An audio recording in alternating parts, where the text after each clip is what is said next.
ॐ नमो भगवते वासुदेवाय। ॐ नमो भगवते वासुदेवाय। ॐ नमो भगवते वासुदेवाय।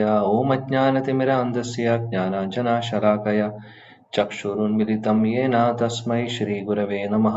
श्रीचैतन्यमनोभीष्टं स्थापितं येन भूतले स्वयं रूपा कदा मह्यं ददाति स्वपदान्तिकम्। वन्देऽहं श्रीगुरों श्रीयुतपदकमलं श्रीगुरून् वैष्णवांश्च श्रीरूपं साग्रजातं सहगणरघुनाथान्वितं तं सजीवं साद्वैतं सावधूतं परिजनसहितं कृष्णचैतन्यदेवं श्रीराधाकृष्णपादान् सहगणललिता श्रीविशाखान्वितांश्च। हे कृष्णा करुणा सिन्धो दीनबन्धो जगत्पते गोपेशा गोपिकान्त राधाकान्त नमोऽस्तुते। तप्त काञ्चन गौराङ्गी राधे वृन्दावनेश्वरी वृषभानुसुते देवी प्रणमामि हरिप्रिये। वाञ्छाकल्पतरुभ्यश्च कृपा सिन्धुभ्येव च पतितानां पावनेभ्यो वैष्णवेभ्यो नमो नमः।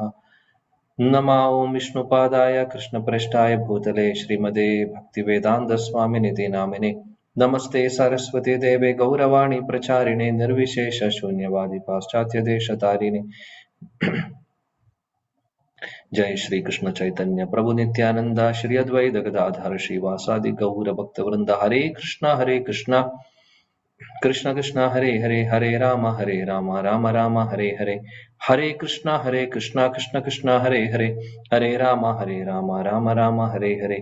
हरे कृष्ण कृष्ण कृष्ण हरे हरे हरे राम राम राम हरे हरे। मूकं करोति वाचालं पङ्गुं लङ्घयते गिरिं यत्कृपातमहं वन्दे श्रीगुरुदीनतारिणं परमानन्दमाधवं श्रीचैतन्यमीश्वरम्। हृदि यस्य प्रेरणाय प्रवृत्तियोऽहं वराकरूपोऽपि तस्य हरे पदकमलं वन्दे चैतन्यदेवस्य।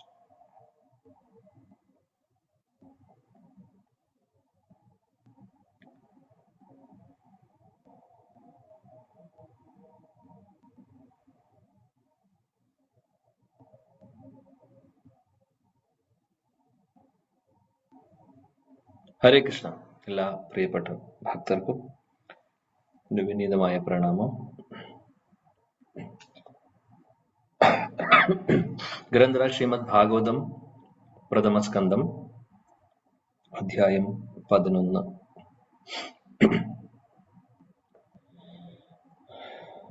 ശ്ലോകം നമ്പർ 20 അല്ലെ? അതെ പ്രഭു. ഓക്കെ. സോ എന്താണ് നമ്മൾ ചർച്ച ചെയ്യുന്നത് ഇവിടെ?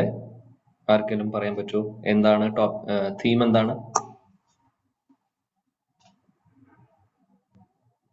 ഭഗവാൻ ദ്വാരകയിലേക്ക് പ്രവേശിക്കുമ്പോൾ ദ്വാരകള് ഭഗവാനെ സ്വീകരിക്കുന്നതല്ലേ? സ്വീകരിക്കുന്നതാണ്. സ്വീകരിക്കുന്ന കാര്യം നമ്മൾ ഇതിനു മുമ്പുള്ള ശ്ലോകങ്ങളിൽ പറഞ്ഞു.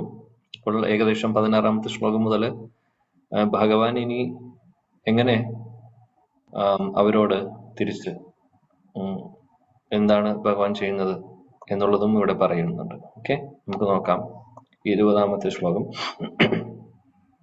Thank you Mataji. നട നർത്തക ഗന്ധർവ സുത മാഗധ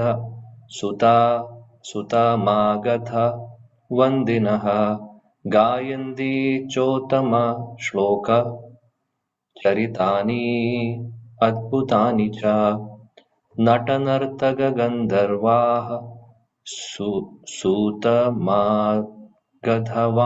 വന്ദിനഃ ഗായന്തി ചോത്തമ ശ്ലോക ചരിതാനി അദ്ഭുതാനി ച.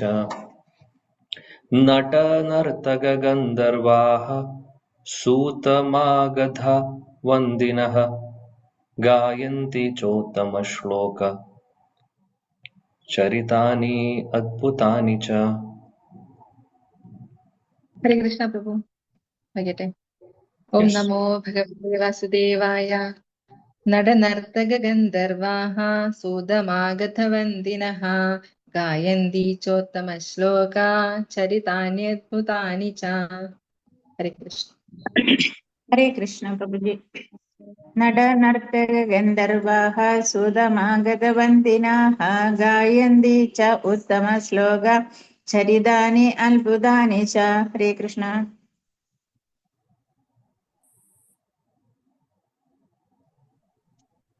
ഹരേ കൃഷ്ണ പ്രഭുജി. ഓം നമോ ഭഗവതി വാസുദേവായ.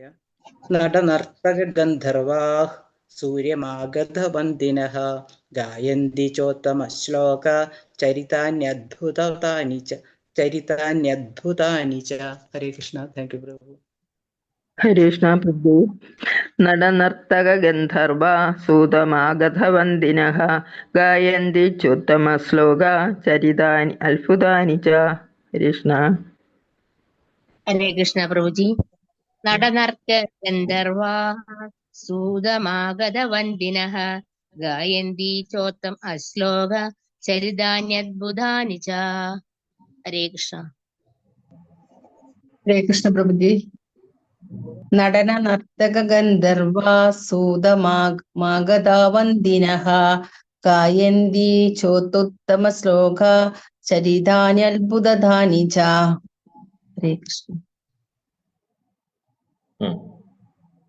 ഓക്കെ. വിവർത്തനം ഭാവാർത്ഥം വായിക്കൂ ആരെങ്കിലും. ഹരേ കൃഷ്ണ. വിവർത്തനം ഭാവാർത്ഥം. ശ്രീലപ്രഭാതയ്ക്ക് ജയ്. ഭഗവാന്റെ അതിമാനുഷ ലീലകളാൽ പ്രചോദിതരായി വിദഗ്ധരായ നാടകക്കാരും കലാകാരന്മാരും നർത്തകരും ഗായകരും പുരാവൃത്തകരും വംശചരിത്രകാരന്മാരും വിദൂഷകരായ പ്രാസംഗികരുമെല്ലാം അവരുടേതായ സംഭാവനകൾ നൽകിക്കൊണ്ട് മുന്നോട്ട് പോയിക്കൊണ്ടിരുന്നു. ഭാവാർത്ഥം. 5000 വർഷങ്ങൾക്ക് മുമ്പും നാടകക്കാർ, കലാകാരന്മാർ, നർത്തകർ, ഗായകർ, ചരിത്രകാരന്മാർ, വംശചരിത്രകാരന്മാർ, പ്രാസംഗികർ തുടങ്ങിയവരുടെ സേവനം സമൂഹത്തിന് ആവശ്യമായിരുന്നുവെന്ന് വെളിപ്പെടുന്നു. നർത്തകർ, ഗായകർ, നാടകീയ കലാകാരന്മാർ എന്നിവർ മിക്കവാറും ശൂദ്ര സമൂഹത്തിൽ നിന്നുള്ളവരും അതേസമയം പണ്ഡിതരായ പുരാവൃത്തകർ, വംശചരിത്രകാരന്മാർ, പ്രസിദ്ധരായ പ്രാസംഗികർ എന്നിവർ ബ്രാഹ്മണ കുലത്തിൽ നിന്ന് വന്നവരുമാകുന്നു. അവരെല്ലാവരും ഒരു പ്രത്യേക ജാതിയിൽ പെടുന്നവരും അവരുടേതായ കലകളിൽ അതിനായി പ്രത്യേക പരിശീലനം സിദ്ധിച്ചവരുമാകുന്നു. അത്തരം നാടകക്കാരും നർത്തകരും ഗായകരും പുരാവൃത്തകരും വംശചരിത്രകാരന്മാരും വിദഗ്ധ പ്രാസംഗികരുമൊക്കെ വ്യത്യസ്ത കാലങ്ങളിലെയും വിവിധ യുഗങ്ങളിലെയും സാധാരണമല്ലാത്ത ഭഗവാന്റെ അതിമാനുഷിക ലീലകളെക്കുറിച്ചും അവ കാലക്രമം അനുസരിച്ചുള്ളവയല്ലെങ്കിലും ശ്രദ്ധ പതിപ്പിച്ചവരാകുന്നു. എല്ലാ പുരാണങ്ങളും വ്യത്യസ്ത കാലങ്ങളിലും യുഗങ്ങളിലും വിവിധ ഗ്രഹങ്ങളിൽ ഭഗവാനുമായി മാത്രം ബന്ധപ്പെട്ട ചരിത്ര സത്യങ്ങളാകുന്നു. ആകയാൽ അവയിൽ കാലക്രമം അനുസരിച്ചുള്ള വ്യത്യാസം നമുക്ക് കണ്ടെത്താനും ആകില്ല. ആയതിനാൽ ആധുനിക ചരിത്രകാരന്മാർക്ക് അവ തമ്മിൽ കൂട്ടിയോജിപ്പിക്കുന്ന കണ്ണി കണ്ടെത്താൻ കഴിയുന്നില്ല. അതിനാൽ യാതൊരു അടിസ്ഥാനവുമില്ലാതെ അനധികൃതമായി പുരാണങ്ങളൊക്കെയും കാൽപ്പനിക കഥകളാണെന്ന് അവർ നിരൂപിച്ചിരിക്കുന്നു. ഭാരതത്തിൽ 100 വർഷങ്ങൾക്ക് മുമ്പ് പോലും എല്ലാ നാടക അവതരണങ്ങളും മുഖ്യമായും ഭഗവാന്റെ അതിമാനുഷിക പ്രവർത്തനങ്ങളെ കേന്ദ്രീകരിച്ചായിരുന്നു. സാമാന്യ ജനങ്ങൾ ഈ നാടകങ്ങളെ യഥാർത്ഥമായി ആസ്വദിച്ചിരുന്നു.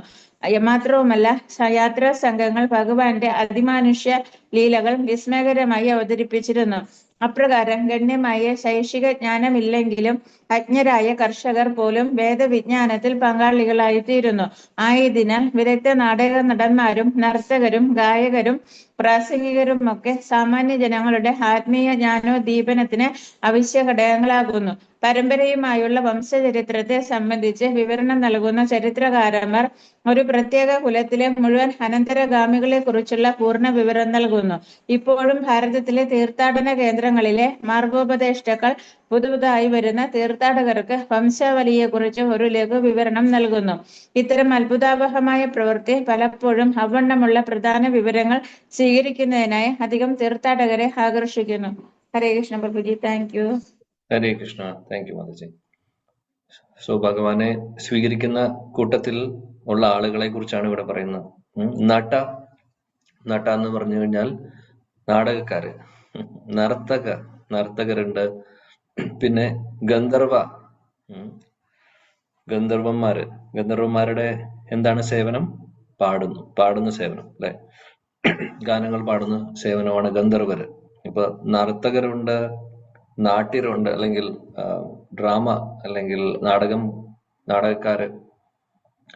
പിന്നെ സൂത എന്ന് പറഞ്ഞു കഴിഞ്ഞാൽ പൗരാണിക, അതായത് ഹിസ്റ്റോറിയൻസ് എന്ന് പറയും. അതേപോലെ പിന്നെ അങ്ങനെ ഒരുപാട് ആളുകൾ. വന്ദിനഹ, വളരെ നന്നായിട്ട് സംസാരിക്കുന്ന ആളുകൾ. അവരെല്ലാവരും ഭഗവാനെ സ്തുതിച്ചുകൊണ്ടിരിക്കുകയാണ്. ഭഗവാൻ കൃഷ്ണനെ ഉത്തമ ശ്ലോക എന്ന് പറയുന്നു ഭഗവാനെ ഇവിടെ അഭിസംബോധന ചെയ്തിട്ടുണ്ട് അല്ലെ. ഗായന്തി ചുത്തവും ഉത്തമ ശ്ലോക. ഉത്തമ ശ്ലോക എന്ന് പറഞ്ഞു കഴിഞ്ഞാൽ ഭഗവാന്റെ ഒരു പേരാണ്. ഉത്തമ ശ്ലോകം എന്ന് പറയുന്ന വാക്കിന് പല അർത്ഥങ്ങളുണ്ട്. അതിലെ ഒരു അർത്ഥം എന്ന് പറഞ്ഞു കഴിഞ്ഞാൽ ഭഗവാൻ ഏത് ശ്ലോകങ്ങൾ ഉപയോഗിച്ചാണോ ഭഗവാനെ സ്തുതിക്കുന്നത് ആ ശ്ലോകങ്ങളെല്ലാം ഉത്തമമാണെന്ന് പറയും. ഉത്തമ ശ്ലോകങ്ങളാണെന്ന് പറയും. അതൊരർത്ഥം. അതേപോലെ ഏതെല്ലാം ശ്ലോകങ്ങൾ കൊണ്ട് അല്ലെങ്കിൽ ശ്ലോകങ്ങൾ ഉപയോഗിച്ചുകൊണ്ട് ആ ഭഗവാനെ സ്തുതിക്കുമ്പോൾ അപ്പോൾ ഭഗവാന്റെ പേരും ഉത്തമ ശ്ലോകം എന്ന് വിളിക്കുന്നു. അങ്ങനെ ഇവിടെ ഉദ്ദേശിക്കുന്നത് ഉത്തമ ശ്ലോകം എന്ന് ഉദ്ദേശിക്കുന്നത് ഭഗവാന്റെ പേരാണ് ഇവിടെ ഈ ഒരു ശ്ലോകത്തിൽ ഉദ്ദേശിക്കുന്നത്. ഭഗവാന് ഒരു പേരും കൂടെ ഉണ്ട്. അങ്ങനെ അനന്തമാണ് അദ്ദേഹത്തിന്റെ പേരുകൾ അല്ലെ. ഉത്തമ ശ്ലോക എന്ന് ഉദ്ദേശിക്കുന്നത് ഇപ്പോൾ വേറൊരു ശ്ലോകത്തില് വൃത്രാസുരന്റെ പ്രാർത്ഥനയിലും ഉത്തമ ശ്ലോകം എന്ന് പറയുന്ന ഒരു വാക്ക് വരുന്നുണ്ട്. മമോത്തമ ശ്ലോക ജനേഷു സഖ്യം സംസാര ചക്രേ ഭ്രമതാ സ്വകർമ്മഭിഹി. അവിടെയും പറയുന്നുണ്ട്. അതായത് ഭഗവാനെ ഉത്തമ ശ്ലോകങ്ങൾ ഉപയോഗിച്ചുകൊണ്ട്, അതിമനോഹരമായിട്ടുള്ള ശ്ലോകങ്ങൾ കൊണ്ട് ഭഗവാനെ സ്തുതിക്കുന്ന ആ ശുദ്ധ ഭക്തര്, ഭഗവാന്റെ ശുദ്ധ ഭക്തര്, ആ ഭക്തരുടെ സംഘം അല്ലെങ്കിൽ അവരുടെ ഒരു അസോസിയേഷൻ ഞാൻ ആഗ്രഹിക്കുന്നു എന്ന് പറഞ്ഞ് വൃത്രാസുരൻ പ്രാർത്ഥിക്കുന്നുണ്ട്. അല്ലെങ്കിൽ അവരുടെ ഒരു ഫ്രണ്ട്ഷിപ്പ് ഞാൻ ആഗ്രഹിക്കുന്നു എന്ന് പറഞ്ഞ് അദ്ദേഹം പ്രാർത്ഥിക്കുന്നു. അങ്ങനെ ഉത്തമ ശ്ലോകം എന്ന് പറയുന്നത് പല സ്ഥലങ്ങളിൽ കാണാം.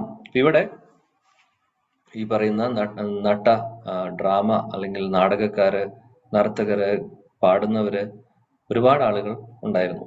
അവരെല്ലാവരും തന്നെ ഭഗവാനെ സ്വീകരിക്കുകയാണ് ചെയ്യുന്നത്. അവരുടേതായിട്ടുള്ള കഴിവുകൾ അവര് ഉപയോഗിച്ചുകൊണ്ട് ഭഗവാനെ സ്വീകരിക്കുന്നു. ശീല പ്രഭുപാദി പറയുന്നു, 5000 വർഷം മുമ്പും ഈ പറയുന്ന നമ്മുടെ സമൂഹത്തിൽ ഇതെല്ലാം കൂടുതലായിരുന്നു. ഇങ്ങനെയുള്ള അതായത് ഓത്തന്റിക് ആയിട്ടുള്ള ഡ്രാമ ചെയ്യുന്നവര്, ആർട്ടിസ്റ്റുമാര്, നർത്തകര്, പാട്ടുകാര് ഒക്കെ ഇപ്പോഴത്തെ പോലെ പേരിനും പ്രശസ്തിക്കും വേണ്ടി മാത്രം ചെയ്യുന്ന ഒരു കാര്യമല്ല.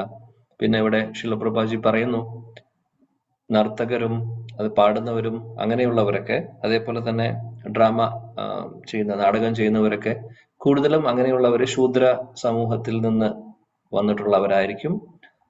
അതേപോലെ തന്നെ മറ്റുള്ള ആളുകളെ കുറിച്ച് ഇവിടെ പറയുന്നുണ്ട്. അതായത് ഭംഗിയായിട്ട് സംസാരിക്കുന്നവര്, അല്ലെങ്കിൽ പബ്ലിക് സ്പീക്കിംഗ് ചെയ്യുന്നവര്, അല്ലെങ്കിൽ നേരത്തെ പറഞ്ഞ പോലെ ഹിസ്റ്റോറിയൻ, സൂത, അങ്ങനെയുള്ള കമ്മ്യൂണിറ്റീസ്, അങ്ങനെയുള്ള ആളുകളൊക്കെ കൂടുതലും ബ്രാഹ്മണ കമ്മ്യൂണിറ്റിയിൽ നിന്നായിരിക്കും ജനറലി എന്നാണ് ശീല പ്രഭുപാദി പറയുന്നത്.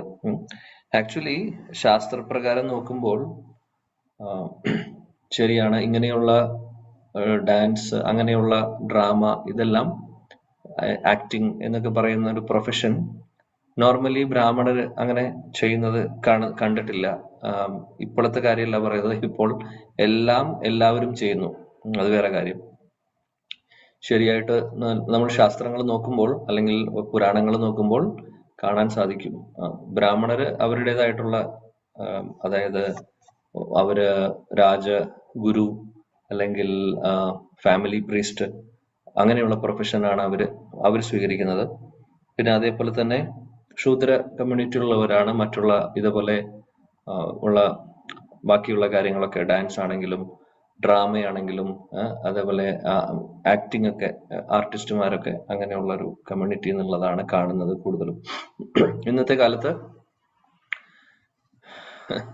കാലത്ത് എല്ലാവരും എന്താണ് ചെയ്യുന്നത്? എല്ലാം ചെയ്യുന്നു. അതായത് പേരും പ്രശസ്തിയും, എല്ലാവരും നമ്മളെ നോട്ടീസ് ചെയ്യണം, നമ്മളെ സെലിബ്രിറ്റി ആവണം എന്നുള്ളൊരു ആഗ്രഹത്തോട് കൂടിയിട്ട് പലതും ചെയ്യുവാണ് ആൾക്കാർ.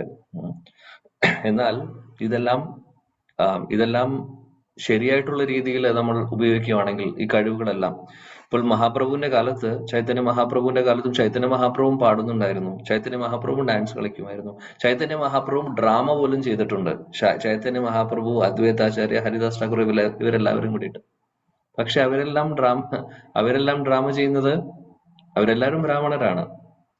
അവര് ചെയ്യുന്നത് ഭഗവാന്റെ പുരാണങ്ങളിൽ നിന്നുള്ള കഥകളും അല്ലെങ്കിൽ ഭാഗവതവും ഒക്കെയാണ് അവര് ഡ്രാമയായിട്ട് ചെയ്യുന്നുണ്ടായിരുന്നത്. ഈവൻ നിത്യാനന്ദ പ്രഭുവിന്റെ കുട്ടിക്കാലത്തും അദ്ദേഹം ഒരുപാട് കുട്ടികളെല്ലാവരും ചേർന്ന് ഡ്രാമ ചെയ്യാറുണ്ട്. അപ്പോൾ ഇതെല്ലാം ഭഗവാന്റെ ലീലകളെ ആസ്പദമാക്കിയിട്ടുള്ള കാര്യമാണെങ്കിൽ അത് ഉത്തമമായിട്ടുള്ളതാണ്. എന്താണെങ്കിലും ഇപ്പോൾ ഡ്രാമയാണെങ്കിൽ അങ്ങനത്തെ ഡ്രാമ, നാടകങ്ങൾ, പാടുന്നതാണെങ്കിൽ കീർത്തനങ്ങൾ, ഭഗവാനെ സ്തുതിച്ചുകൊണ്ടുള്ള കീർത്തനങ്ങൾ, ഡാൻസ് ആണെങ്കിൽ ഭഗവാന്റെ ലീലകളെ കാണിക്കുന്ന രീതിയിലുള്ള ഡാൻസുകളും, ഭഗവാനുമായിട്ട് സംബന്ധിച്ച അല്ലെങ്കിൽ സിനിമാറ്റിക് ഡാൻസിന്റെ കാര്യമല്ല ഇവിടെ പറയുന്നത്, ശാസ്ത്രീയമായിട്ടുള്ള ഒത്തന്റിക് ആയിട്ടുള്ള ആ ഒരു ഡാൻസിനെ കുറിച്ചാണ് പറയുന്നത്. അപ്പൊ ഇതെല്ലാം ശരിക്കും പറയുകയാണെങ്കിൽ ഓരോ കലകളാണ്.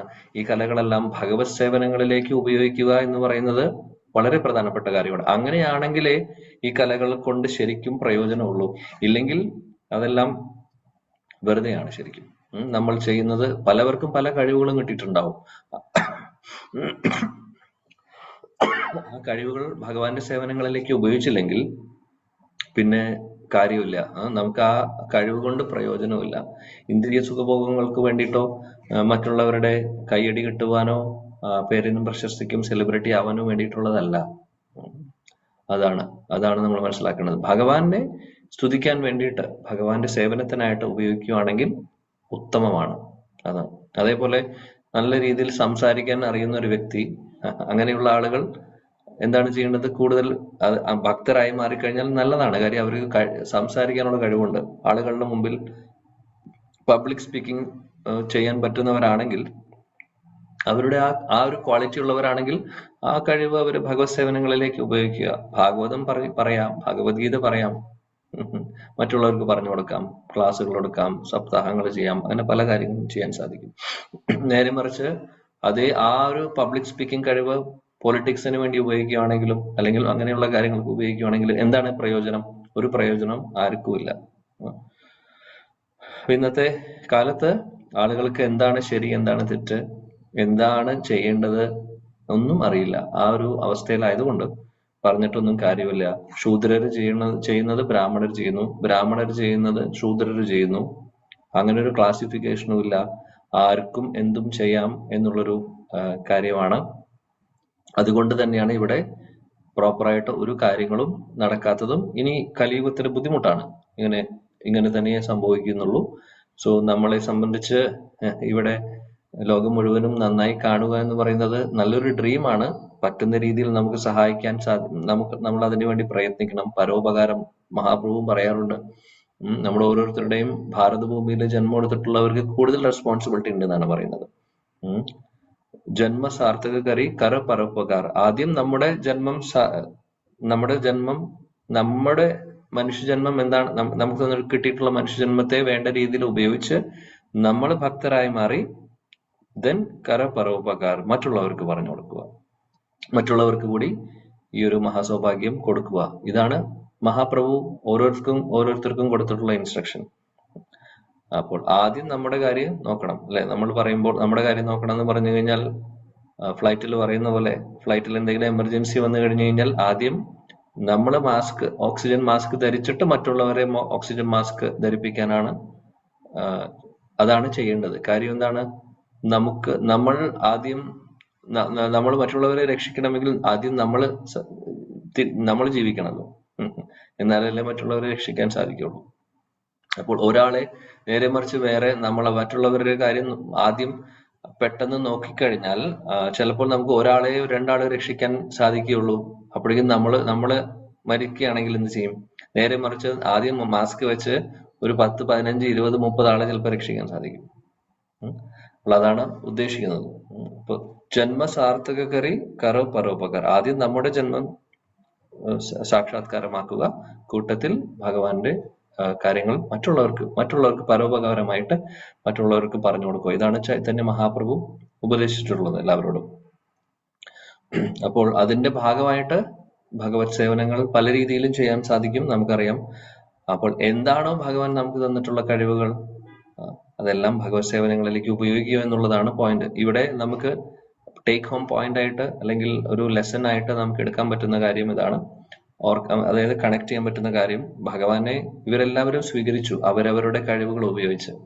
സോ അതേപോലെ നമുക്ക് ഓരോരുത്തർക്കും നമുക്ക് ഭഗവാൻ തന്നിട്ടുള്ള കഴിവുകളും എന്താണ് ഭഗവാൻ തന്നിട്ടുള്ളത് അതെല്ലാം ഭഗവത് സേവനങ്ങളിലേക്ക് ഉപയോഗിക്കുക. ഇതാണ് മെയിൻ കാര്യം.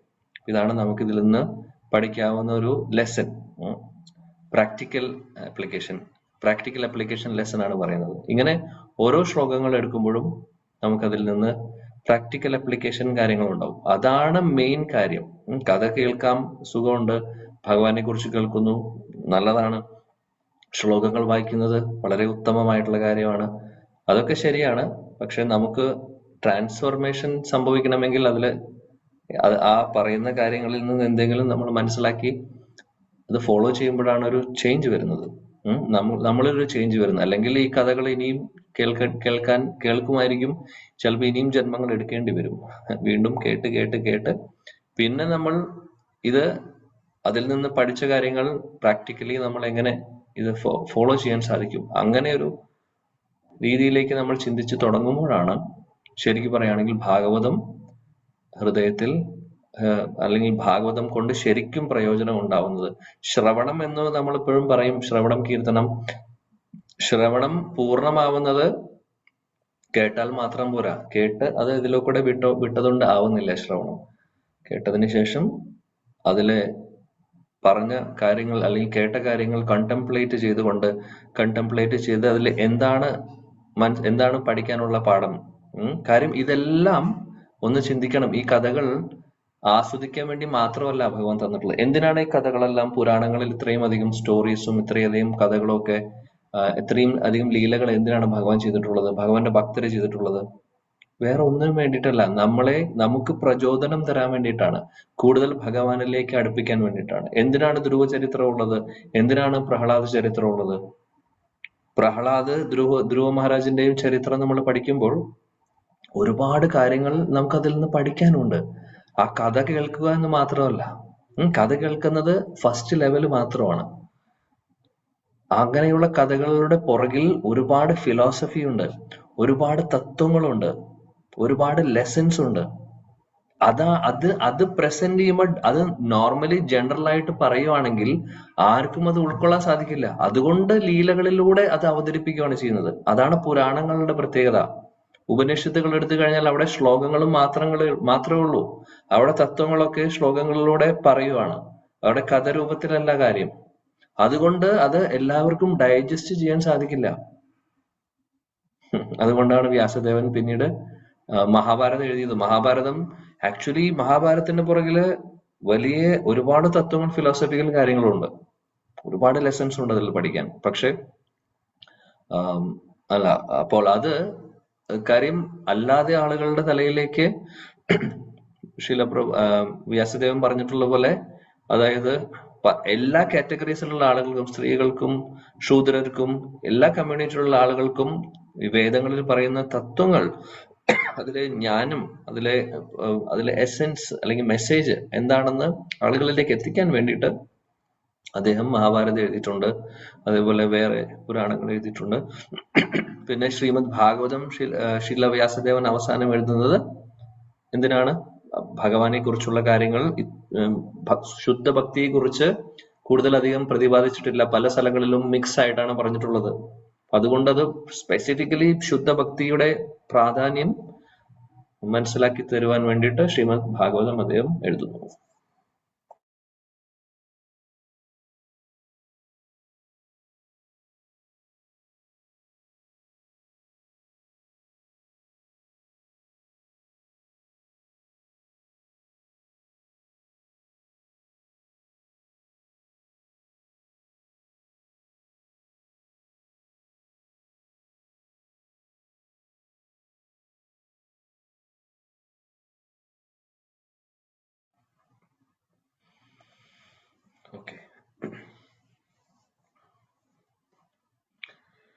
അപ്പോൾ പറയുന്ന പോയിന്റ് എന്താണെന്ന് വെച്ചാൽ ഈ പുരാണങ്ങളിലൊക്കെ പറയുന്ന കാര്യങ്ങൾ നമ്മളെ പഠിപ്പിക്കാൻ വേണ്ടിയിട്ടാണ് ഇങ്ങനെ കഥരൂപത്തിൽ ഹിസ്റ്ററി ആയിട്ട് ചരിത്രമായിട്ട് നമുക്ക് തന്നിട്ടുള്ളത്.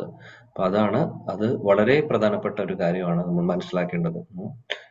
പ്രഹ്ലാദ് ചരിത്രം അറിയാം, ഒരുപാട് കേട്ടിട്ടുണ്ട്. ആ കഥ ഞാൻ കേട്ടിട്ടുണ്ട്. നമുക്കെല്ലാവർക്കും പുതിയ പുതിയ കഥകൾ കേൾക്കാനാണ് ഇഷ്ടം. പുതിയ കഥകൾ പറഞ്ഞു കഴിഞ്ഞാൽ ക്ലാസ് ഇഷ്ടമായി. നല്ല ക്ലാസ് ആണ്, പുതിയ കഥ കേട്ടു, ഇതുവരെ കേൾക്കാത്ത ഒരു കഥ കേട്ടു, ഓ ക്ലാസ് നല്ലതാണ്. കഥകൾ എന്തെങ്കിലും പറഞ്ഞു കഴിഞ്ഞാൽ ഒന്നുമില്ല എല്ലാവരുടെയും. അപ്പോൾ ആക്ച്വലി കഥകൾ കേൾക്കുക എന്നുള്ളത് മാത്രമല്ല നമ്മുടെ ലക്ഷ്യം. പിന്നെ പുരാണങ്ങളിലും ഭാഗവതത്തിലും പറഞ്ഞിട്ടുള്ള കഥകൾക്കും ഒരു പരിധിയുണ്ട്. ഭാഗവതത്തിൽ പറഞ്ഞ കഥകൾ റിപ്പീറ്റ് ചെയ്യാന്നല്ലാതെ പ്രഹ്ലാദ ചരിത്രവും ധ്രുവ ചരിത്രവും ഒരുപാട് പ്രാവശ്യം കേട്ടതായിരിക്കും. അതിനർത്ഥം പിന്നീട് അത് കേൾക്കാൻ പാടില്ല എന്നുണ്ടോ? ഇല്ല. ആക്ച്വലി അതിലെ ഓരോ ശ്ലോകങ്ങളിലും ഓരോ സെക്ഷനിൽ നിന്നും ഒരുപാട് കാര്യങ്ങൾ പഠിക്കാനുണ്ട്. അതാണ് നമ്മൾ ടാപ്പ് ചെയ്യേണ്ടത്. അപ്പോൾ ഫിലോസഫി കൂടി കഴിഞ്ഞാൽ, തത്വങ്ങൾ കൂടി കഴിഞ്ഞാൽ ഉറക്കം വരും ക്ലാസ്സിൽ. കഥകൾ കേൾക്കാൻ ഇഷ്ടമാണ്. ഓക്കെ, നല്ല കാര്യം. ഫസ്റ്റ് ലെവൽ ആയിട്ട് എഴുതുന്നത്, അതാണ് പറയുന്നത്. ഫസ്റ്റ് ലെവലേ ആവുന്നുള്ളൂ. നേരെ മറിച്ച് നമ്മൾ കഥകൾ ആസ്വദിക്കുന്ന കൂട്ടത്തിൽ തത്വങ്ങൾ പഠിക്കുന്നു, അതിന് പുറകിൽ എന്താണെന്ന് മനസ്സിലാക്കി അത് കണ്ടംപ്ലേറ്റ് ചെയ്ത് അത് നമ്മുടെ ജീവിതത്തിലേക്ക് കൊണ്ടുവരാൻ സാധിക്കുന്നുണ്ടെങ്കിൽ സക്സസ് ആണ്. കേൾക്കുന്നത് പ്രോപ്പറായി എന്നുള്ളത്, ശ്രവണം പൂർണ്ണമാവുന്നത് അങ്ങനെയാണ്. ഓക്കെ, അടുത്ത ശ്ലോകം. ഭഗവാൻ തത്ര ബന്ധൂനാം പൗരാണാം അനുവർത്തിനാം യഥാ വിധി ഉപസംഗമ്യ സർവേഷാം മാനമാദതേ. ഓം നമോ ഭഗവതേ വാസുദേവായ. ഭഗവാൻസ്തത്ര ബന്ധൂനാം പൗരാണാമനുവർത്തിനാം യഥാ വിദ്യോപസംഗമ്യ സർവേഷാം മാനമാദതേ. ഹരേ കൃഷ്ണ. ഹരേ കൃഷ്ണ. ഓം നമോ ഭഗവതേ വാസുദേവായ. ഭഗവാൻസ്തത്ര ബന്ധൂനാം പൗരാണാമനുവർത്തിനാം യഥാ വിധി ഉപസംഗമ്യ സർവേഷാം മാനമാദതേ. ഹരേ കൃഷ്ണ. ഹരേ കൃഷ്ണ. ഭഗവാൻസ്തത്ര ബന്ധൂനാം പൗരാണാം യഥാ വിദ്യുപസംഗമ്യ സർവേഷാം മാനമാദതേ. ഹരേ കൃഷ്ണ. ഹരേ കൃഷ്ണ. ഭഗവാൻസ്തത്ര ബന്ധൂനാം പൗരാണാം അനുവർത്തിനാം യഥാ വിധി ഉപസംഗമ്യ സർവേഷാം മാനമാദതേ. ഹരേ കൃഷ്ണ പ്രഭുജി. ഹരേ കൃഷ്ണ പ്രഭുജി. ഓം നമോ ഭഗവതേ വാസുദേവായ. ഭഗവാൻസ്തത്ര ബന്ധൂനാം പൗരാണാം അനുവർത്തിനാം യഥാ വിദ്യുപസംഗമ്യ സർവേഷാം മാനമാദധേ. ഹരേ കൃഷ്ണ. Thank U പ്രഭുജി. ഹരേ കൃഷ്ണ. ഹരേ കൃഷ്ണ പ്രഭു. ഭഗവാൻസ്തത്ര ബന്ധൂനാം പൗരാണാമനുവർത്തിനാം യഥാ വിദ്യുപസംഗമ്യ സർവേഷാം മാനമാദതേ. ഹരേ കൃഷ്ണ. വിവർത്തനം ഭാവാർത്ഥം. ഹരേ കൃഷ്ണ. വിവർത്തനം ഭാവാർത്ഥം. ശ്രീല പ്രഭുപാദിക്ക് ജയ്. ശ്രീകൃഷ്ണ ഭഗവാൻ മിത്രങ്ങളെയും പ്രജകളെയും ബന്ധുക്കളെയും അദ്ദേഹത്തെ സ്വീകരിക്കുവാനും സ്വാഗതം ചെയ്യുവാനുമായി എത്തിച്ചേർന്ന എല്ലാവരെയും സമീപിക്കുകയും ഓരോരുത്തർക്കും ഉചിതമായ വണ്ണം ബഹുമാനങ്ങൾ സമർപ്പിക്കുകയും ചെയ്തു. പരമദിവ്യോത്തമ പുരുഷൻ നിർവിക്തനോ തന്റെ ഭക്തരുടെ വികാരങ്ങൾക്ക് പ്രതികരിക്കാത്ത നിഷ്ക്രിയ പൊരുളോ അല്ല. ഇവിടെ യഥാവിധി എന്ന പദം പ്രാധാന്യമർഹിക്കുന്നു. അദ്ദേഹത്തിന്റെ വിവിധ സ്തുതിപാഠകരോടും ഭക്തരോടും അദ്ദേഹം യഥോചിതമായി അന്യോന്യ വിനിമയം നടത്തുന്നു. പരമപുരുഷനെ സേവിക്കുക എന്നതല്ലാതെ പരിശുദ്ധ ഭക്തന്മാർക്ക് വേറെ ഉദ്ദേശങ്ങളും ഒന്നും തന്നെയില്ല. അതുകൊണ്ട് തന്നെ ഭഗവാനും തിരിച്ച് അതിനനുസൃതമായ രീതിയിൽ പ്രതികരിക്കുന്നു. പരിശുദ്ധ ഭക്തന്മാരുടെ എല്ലാ കാര്യങ്ങളിലും അതീവ ശ്രദ്ധാലുവാണ് ഭഗവാൻ. മറ്റു ചിലർ ഭഗവാനെ നിരാകരനായി ചിത്രീകരിക്കുന്നത് കൊണ്ട് ഭഗവാൻ അവരുടെ കാര്യങ്ങളിൽ വ്യക്തിപരമായ താല്പര്യം കാണിക്കുകയില്ല. ഓരോരുത്തരുടെ ആത്മീയ നിലവാരം അനുസരിച്ച് ഭഗവാനും അവരെ തൃപ്തിപ്പെടുത്തുന്നു. അതിന്റെ ഒരു മാതൃകയാണ് ഇവിടെ കാണുന്നത്. ഹരേ കൃഷ്ണ. ഹരേ കൃഷ്ണ. Thank you. അതിമനോഹരം. ഇവിടെ ഭഗവാനെ എല്ലാവരും സ്വീകരിക്കുന്നു ഭംഗിയായിട്ട്.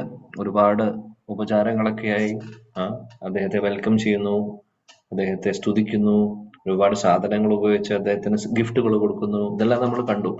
അപ്പൊ തിരിച്ച് ഭഗവാൻ എന്താണ് ചെയ്യുന്നത്? അദ്ദേഹം തിരിച്ച് റെസിപ്രോക്കേറ്റ് ചെയ്യുന്നതാണ് ഇവിടെ പറയുന്നത്. പരമദിവ്യത്വ പുരുഷൻ ശ്രീകൃഷ്ണൻ ഓരോരുത്തരെയും, ഓരോ ആളുകളും ആരൊക്കെയാണോ അദ്ദേഹത്തെ സ്വീകരിച്ചിട്ടുള്ളത്, അദ്ദേഹത്തെ സ്തുതിച്ചിട്ടുള്ളത്, ഓരോരുത്തരെയും അദ്ദേഹം കണ്ട് വേണ്ട അവർക്ക് അർഹതപ്പെട്ടിട്ടുള്ള ആ ഒരു ഓണർ തിരിച്ചു കൊടുക്കുകയാണ് ചെയ്യുന്നത്. അവർക്ക് അർഹതപ്പെട്ടിട്ടുള്ള ആ ബഹുമാനം, മാനം ഇവിടെ പറഞ്ഞിട്ട് ബഹുമാനം, അവർക്ക് അർഹതപ്പെട്ടിട്ടുള്ള ബഹുമാനം ഭഗവാൻ തിരിച്ചു കൊടുക്കുന്നു. അവിടെ എല്ലാവരെയും, സുഹൃത്തുക്കളെ, ബന്ധുജനങ്ങളെ, പ്രജകളെ, എല്ലാവരെയും ഒരേപോലെ അദ്ദേഹം, അല്ലെങ്കിൽ ആരൊക്കെയാണോ അദ്ദേഹത്തെ സ്വീകരിച്ചിട്ടുള്ളത് അവരെ ഓരോരുത്തരുടെ അടുത്ത് പോയിട്ട് ഉഗസംഗമ്യ, ഓരോരുത്തരുടെ അടുത്ത് പോയി യഥാവിധിയാണ് ചെയ്യുന്നത്. അതാണ് പറയുക യഥാവിധി. യഥാവിധി എന്ന് പറഞ്ഞാൽ അവർക്ക് അർഹതപ്പെട്ടത് അതനുസരിച്ചിട്ട് ഉപസംഗമ്യ അവരുടെ അടുത്ത് പോയി ഭഗവാൻ അവർക്ക് വേണ്ട ബഹുമാനം സമർപ്പിക്കുന്നു. ഒന്ന് ആലോചിച്ച് നോക്കൂ. പരമദിവ്യോത്തമ പുരുഷൻ നമ്മളെ പഠിപ്പിക്കുകയാണ് എങ്ങനെയായിരിക്കണം. യദ് യദ് ആചരതി ശ്രേഷ്ഠസ് തത്തേ ഭഗവത്ഗീതയിൽ ഭഗവാൻ പറയുന്നുണ്ട്. ഭഗവാൻ ഇതെല്ലാം നമ്മളെ പഠിപ്പിക്കാൻ വേണ്ടിയിട്ടാണ് എങ്ങനെയായിരിക്കണം മറ്റുള്ളവരോട് ബിഹേവ് ചെയ്യേണ്ടത്, മറ്റുള്ളവരോട് എങ്ങനെയാണ് നമ്മൾ പെരുമാറേണ്ടത്, ഇതെല്ലാം നമുക്ക് പറഞ്ഞു തരുന്നു. യഥാവിധി അദ്ദേഹം എല്ലാവരെയും സ്വീകരിച്ചു. ഇപ്പോൾ യഥാവിധി ഇതിൽ നിന്ന്, അതേപോലെ തന്നെ യഥാവിധി അപ്പൊ ഇതിൽ നിന്ന് നമ്മൾ പഠിക്കേണ്ട പാഠം എന്താണ്? യഥാവിധി. അപ്പോൾ അതിന്റെ അർത്ഥം നമ്മുടെ പ്രാക്ടിക്കൽ ആപ്ലിക്കേഷൻ ചിന്തിക്കുമ്പോൾ ഭക്തരുടെ കൂട്ടത്തിൽ ഒരുപാട് ഭക്തരുണ്ടാവും. അതിൽ ഒരുപാട് പേര് സീനിയർ ആയിരിക്കും. ചിലവര് സീനിയർ ഇൻ ദ സെൻസ് പ്രായം കൊണ്ട് മാത്രമല്ല, ഓക്കെ, പ്രായം കൊണ്ടുള്ള സീനിയോറിറ്റി തന്നെ. അതേപോലെ തന്നെ ആധ്യാത്മികതയിൽ ഒരുപാട് മുന്നോട്ട് പോയിട്ടുള്ളവര്, പ്രായം ഒരു വിഷയമല്ല, അങ്ങനെയുള്ള ആളുകളും കൂട്ടത്തിലുണ്ടാവും, ഭക്തരും ഉണ്ടാവും കൂട്ടത്തിൽ. അപ്പോൾ ഓരോരുത്തരുടെയും അതേപോലെ പുതിയ ആളുകൾ ഉണ്ടാവും. അവര് ആദ്യമായിട്ട് അല്ലെങ്കിൽ വളരെ കുറച്ച് ദിവസങ്ങളായിട്ട് മാത്രം കൃഷ്ണാവബോധത്തിൽ വന്ന് അവർക്ക് കൂടുതൽ കാര്യങ്ങൾ അറിഞ്ഞു തുടങ്ങുന്നേ ഉള്ളൂ. അങ്ങനെയുള്ളവരുണ്ടാവും. അപ്പോൾ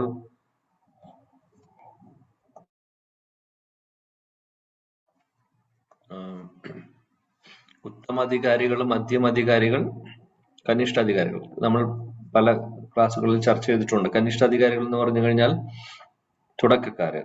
നമ്മളെല്ലാവരും തുടക്കക്കാരാണ്. അതിൽ തന്നെ പല ഗ്രഡേഷൻ ഉണ്ടാവും. മധ്യമധികാരി എന്ന് പറഞ്ഞു കഴിഞ്ഞാൽ ലെവൽ മാറി. മധ്യമ അധികാരിയുടെ ലെവലിലേക്ക് നമ്മൾ ആരും എത്തിയിട്ടില്ല. ഉത്തമാധികാരി പിന്നെ ചിന്തിക്കാൻ പോലും നമുക്ക് സാധിക്കാത്ത ശുദ്ധ ഭക്തരെ കുറിച്ചാണ് ഉത്തമാധികാരി. എല്ലാം ഒരേപോലെ കാണുന്ന, ദ്വന്ദ്ങ്ങളെ ഒരേപോലെ കാണുന്നവര്, അതേപോലെ തന്നെ വിദ്യാവിനയ സമ്പന്നെ ബ്രാഹ്മണേ കവിഹസ്തിനി, അതൊക്കെ ഉത്തമാധികാരിയുടെ ലക്ഷണമാണ്. അപ്പൊ എന്തായാലും ആ ലെവലിലേക്ക് ആരും എത്തിയിട്ടില്ല. മധ്യമധികാരിയുടെ ലെവല് പോലും, മധ്യമാധികാരി എന്ന് പറഞ്ഞാൽ അവരുടെ വിശ്വാസം പൂർണ്ണമായിരിക്കും. അവർക്ക് 100% വിശ്വാസം ഉണ്ടാവും ഭഗവാനിലെ. ശാസ്ത്രങ്ങളെ കുറിച്ച് നല്ലവണ്ണം കാര്യങ്ങൾ അറിയുന്നുണ്ടാവും. പിന്നെ ഒരു കാരണവശാലും അവര് പ്രലോഭനങ്ങളിൽ പെട്ട് വഴിമാറി പോവാത്ത അത്രയും സ്ട്രോങ് ആയിട്ടുള്ള ഫെയ്ത്ത് ഉള്ളവരാണ് മധ്യമാധികാരി ലെവലിലേക്ക് വരുന്നത്. അതേപോലെ തന്നെ അവര് ഭക്തരുമായിട്ട് കൂടുതൽ ഇടപഴകുന്നു, ഭക്തരുടെ ഫ്രണ്ട്ഷിപ്പ് അവർ മെയിൻറ്റെയിൻ ചെയ്യുന്നു, ഭക്തരല്ലാത്തവരെ അവരെ മാറ്റി നിർത്തുന്നു. അതാണ് മധ്യമധികാരികളുടെ ലക്ഷണങ്ങൾ. ഉത്തമാധികാരി വിദ്യാവിനയ സമ്പന്നെ, എല്ലാം ഒരേപോലെ കാണുന്ന, അവരുടെ ലെവല് ചിന്തിക്കാൻ പോലും സാധിക്കാത്ത ഒരവസ്ഥയാണ്. കനിഷ്ഠാധികാരികൾ എന്ന് പറഞ്ഞു കഴിഞ്ഞാൽ അവരുടെ ഫെയ്ത്ത് അല്ലെങ്കിൽ വിശ്വാസം പൂർണ്ണമായിട്ടും സ്ട്രോങ് ആയിട്ടില്ല. അതായത് എന്തെങ്കിലും സാഹചര്യങ്ങളിൽ ചിലപ്പോൾ ഒരുപക്ഷെ മാറിപ്പോവാം. അങ്ങനെയുള്ള ഒരു അവസ്ഥ. ശാസ്ത്രങ്ങൾ പഠിച്ചു വരുന്നേ ഉള്ളൂ, പൂർണ്ണമായിട്ടുള്ള ജ്ഞാനം അവർക്കായിട്ടില്ല. അതെല്ലാം കനിഷ്ഠാധികാരികൾ. അപ്പോൾ കനിഷ്ഠാധികാരികളിൽ പല ഗ്രഡേഷൻ ഉണ്ടാവും. ഇപ്പോൾ നമ്മളൊക്കെ, ഞാൻ എന്റെ കാര്യം പറയുകയാണെങ്കിൽ കനിഷ്ഠാധികാരി എന്ന് പറയും. നിങ്ങൾ ചിലപ്പോൾ മധ്യമാധികാരിയിലും ഉത്തമാധികാരികളും ഉണ്ടാവും. എന്നാലും ജനറൽ ആയിട്ട് പറയുമ്പോൾ കനിഷ്ഠാധികാരിയിൽ തന്നെ പല ഗ്രഡേഷൻസ് നമുക്ക് കാണാം.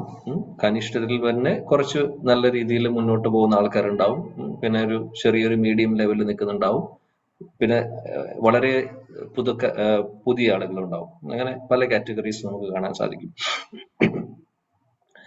അപ്പോൾ ശാസ്ത്രങ്ങൾ പറയുന്നു, ഓരോരുത്തരെയും ഉത്തമാധികാരികളാണെങ്കിലും മധ്യമാധികാരികളാണെങ്കിലും കനിഷ്ഠാധികാരികളാണെങ്കിലും അവര് അർഹതപ്പെടുന്നത് അനുസരിച്ച് നമ്മൾ അവരെ ബഹുമാനിക്കണം, അവർക്ക് വേണ്ട കാര്യങ്ങൾ ചെയ്തു കൊടുക്കണം. ഇത് വളരെ ഇമ്പോർട്ടന്റ് ആണ്. ഒരു സാധകനെ സംബന്ധിച്ച് ഇപ്പോൾ ഉദാഹരണത്തിന് ഒരു ശുദ്ധ ഭക്തൻ വരുവാണെങ്കിൽ, നമ്മുടെ ഗുരുസ്ഥാനത്തുള്ള ആളുകൾ, ശുദ്ധഭക്തര്, ഗുരുജനങ്ങൾ വരുമ്പോൾ അവര് ഉത്തമാധികാരികളാണ്. അപ്പോൾ അവരെ വേണ്ട രീതിയിൽ നമ്മൾ ബഹുമാനിക്കണം. അവര് അർഹതപ്പെടുന്ന രീതിയിൽ തന്നെ നമ്മൾ ബഹുമാനിക്കണം. ഒരു സംശയമില്ല കാര്യത്തിൽ. പിന്നെ അതേപോലെ തന്നെ ഒരുപാട് ഇതുപോലുള്ള സീനിയർ ആയിട്ടുള്ള ഭക്തരും മധ്യമാധികാരികളുടെ ലെവലും ഉണ്ടാവും, ചിലപ്പോൾ ഉത്തമാധികാരികളുടെ ലെവലും ഉണ്ടാവും. പലപ്പോഴും ഉത്തമാധികാരികളെ നമ്മൾ അങ്ങനെ കാണുമ്പോൾ നമുക്ക് മനസ്സിലാവില്ല എന്ന് മാത്രം, ഉള്ളിൽ ആയിരിക്കും അത് ഉള്ളത്. പുറമേക്ക് ഒരു മധ്യമാധികാരിയെ പോലെ ആയിരിക്കും അവർ ബിഹേവ് ചെയ്യുന്നത്. അതായത് ശിലപ്രഭുജി പറഞ്ഞിട്ടുണ്ട് പല സ്ഥലങ്ങളിൽ, ഉത്തമാധികാരി ആയിരിക്കും അവര്, ഗുരുജനങ്ങളൊക്കെ, ശുദ്ധഭക്തരൊക്കെ. പക്ഷെ പ്രീച്ചിങ്ങിന് വേണ്ടിയിട്ട് അല്ലെങ്കിൽ പ്രചരണം ചെയ്യുന്നതിന് വേണ്ടിയിട്ട് അവർ ചിലപ്പോൾ മധ്യമാധികാരിയുടെ ലെവലിലേക്ക് വരും എന്ന് ഉദ്ദേശിക്കുന്നത് വേറെ ഒന്നും കൊണ്ടല്ല.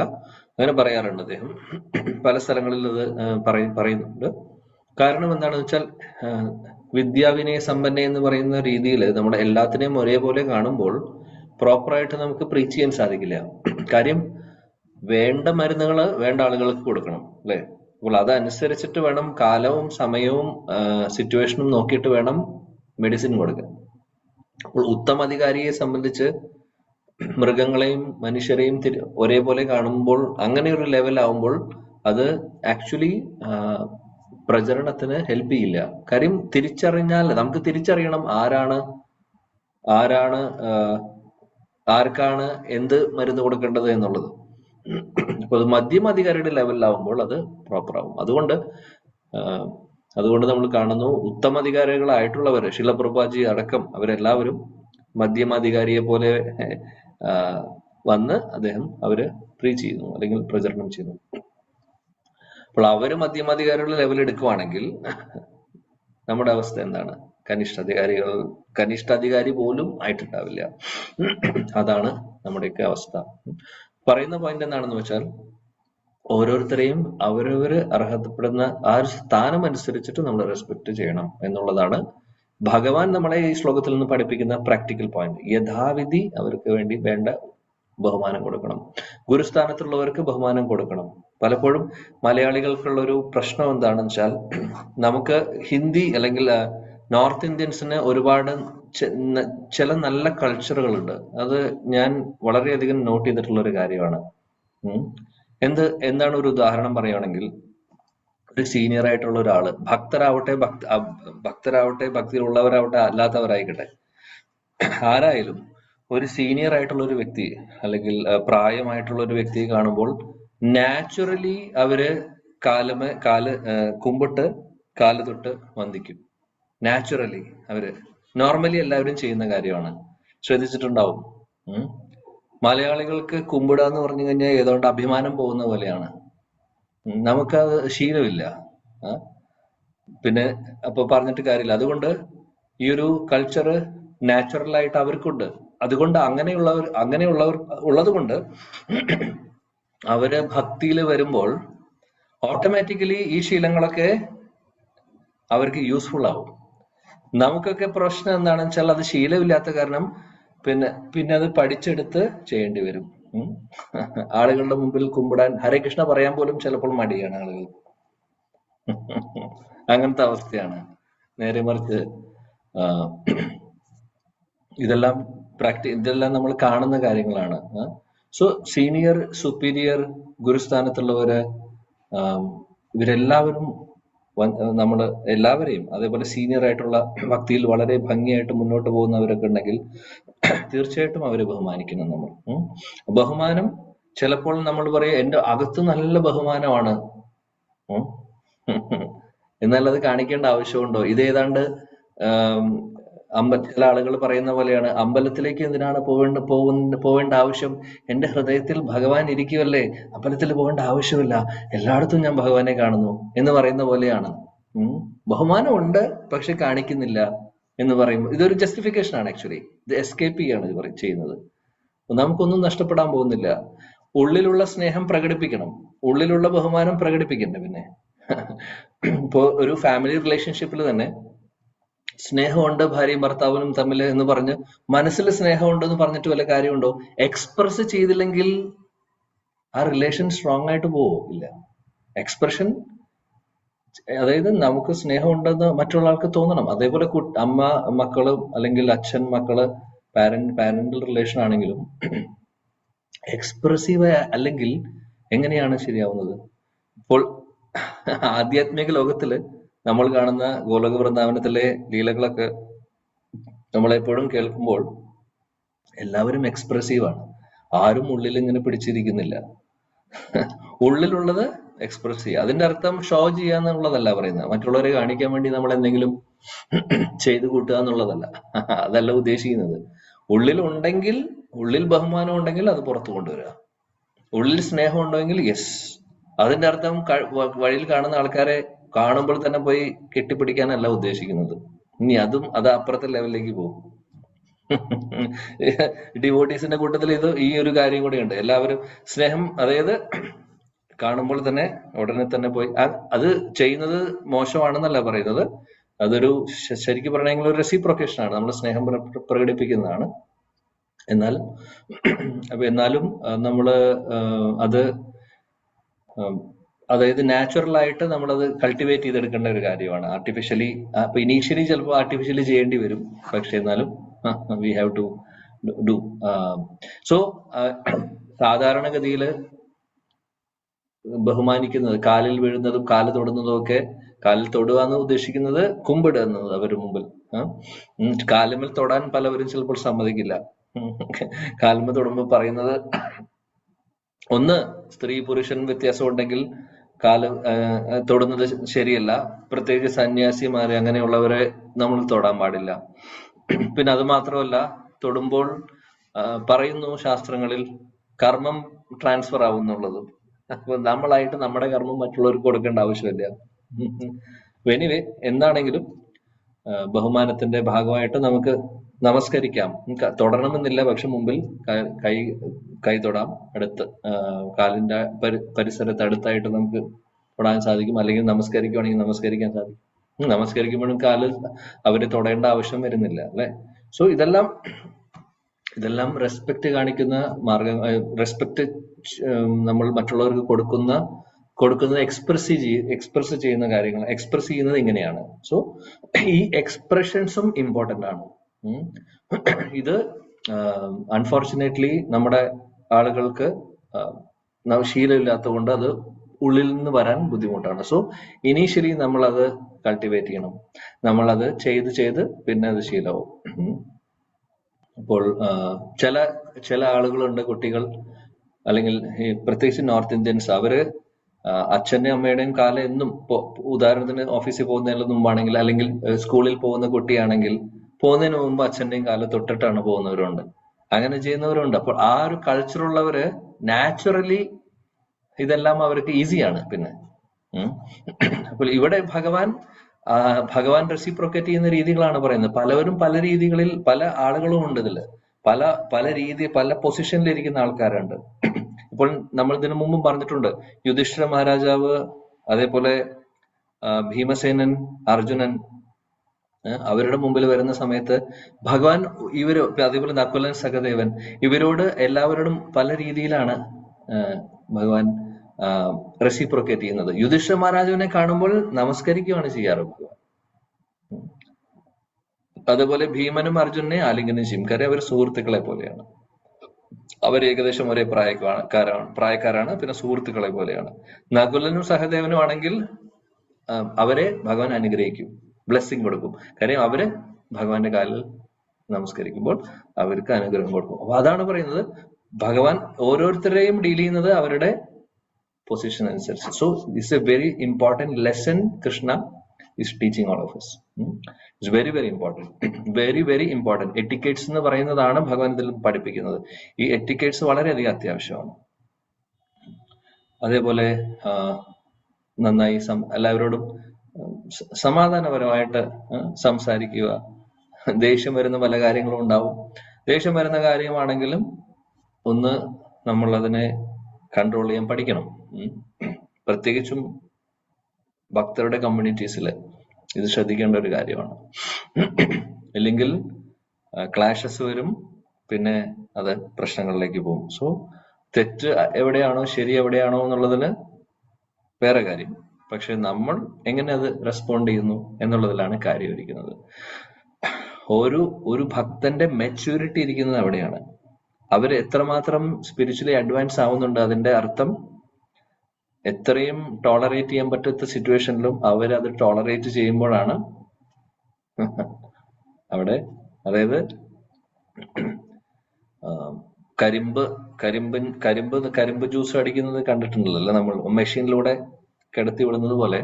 അതേപോലുള്ള സിറ്റുവേഷൻ വന്നാലും ആ കരിമ്പ് ചെയ്യുന്നത് പോലെ, കരിമ്പ് എന്താണ് തരുന്നത്, അത്രയും ബുദ്ധിമുട്ടുകളിലൂടെ ആ മെഷീന്റെ പല്ലിന്റെ ഇടയിലൂടെ പോയിട്ട് തരുന്നത് ജ്യൂസാണ് നമുക്ക്. കാര്യം അതിന്റെ അകത്തുള്ളത് ജ്യൂസാണ്, അതുകൊണ്ട് അത് പുറത്തേക്ക് വരുന്നു. നമ്മളെ അതേപോലെ സ്ക്വീസ് ചെയ്യുകയാണെങ്കിൽ എന്ത് സംഭവിക്കുന്നു, നമ്മുടെ ഉള്ളിൽ എന്ത് വരുന്നു, എന്താണോ ഉള്ളത് അതാണ് പുറത്തേക്ക് വരിക. അപ്പൊ നമ്മൾ സ്പിരിച്വലി നല്ല രീതിയിൽ മെച്ചുവർ ആയിട്ടുള്ള ഒരാളുകളാണെങ്കിൽ നമ്മളെ സ്ക്വീസ് ചെയ്യുമ്പോൾ കാളിയന്റെ പോലെ പത്തി പൊക്കില്ല നമ്മൾ. നേരെ മറിച്ച് നമ്മുടെ ഉള്ളിൽ പുറമേക്ക് വൈഷ്ണവനാണ്, ഇതുപോലെ എന്തെങ്കിലും സ്ക്വീസ് ചെയ്യുന്ന സിറ്റുവേഷൻ വന്നു കഴിഞ്ഞാൽ അപ്പോൾ 1000 തലകൾ പൊക്കും. നമ്മളെ ജസ്റ്റിഫൈ ചെയ്യാൻ വേണ്ടി, നമ്മളെ രക്ഷിക്കാൻ വേണ്ടി ഒരുപാട് കാര്യങ്ങൾ ചെയ്യും. അപ്പൊ അതാണ് ടെസ്റ്റ് ആക്ച്വലി. ഇപ്പോൾ ഭഗവാൻ ഇവിടെ നമ്മളെ പഠിപ്പിക്കുന്നു, ഓർമ്മിപ്പിക്കുന്നു, യഥാവിധി എല്ലാവരെയും അദ്ദേഹം സ്വീകരിച്ചു. ഇതെല്ലാം നമ്മൾ ഓർക്കേണ്ടതാണ്. അതേപോലെ എല്ലാ പ്രായത്തിലുള്ള ആളുകളെ ബഹുമാനിക്കേണ്ടതായിട്ടുണ്ട്. നമ്മളെക്കാൾ ചെറിയ ആളുകളാവട്ടെ, അവർ ചിലപ്പോൾ ഒരുപക്ഷെ നമസ്കരിക്കും. കുറെ കുട്ടികളാവട്ടെ, അല്ലെങ്കിൽ ആരെങ്കിലും ചെറിയ കുട്ടികളാവട്ടെ, അവർക്ക് വേണ്ടി പ്രാർത്ഥിക്കും, ബ്ലെസ് ചെയ്യുക അവരെ. നമ്മൾ ബ്ലെസ് ചെയ്യാൻ കഴിവുണ്ടോ എന്നുള്ളതല്ല, നമുക്ക് അതിനുള്ള ക്വാളിറ്റി ഉണ്ടാവില്ല.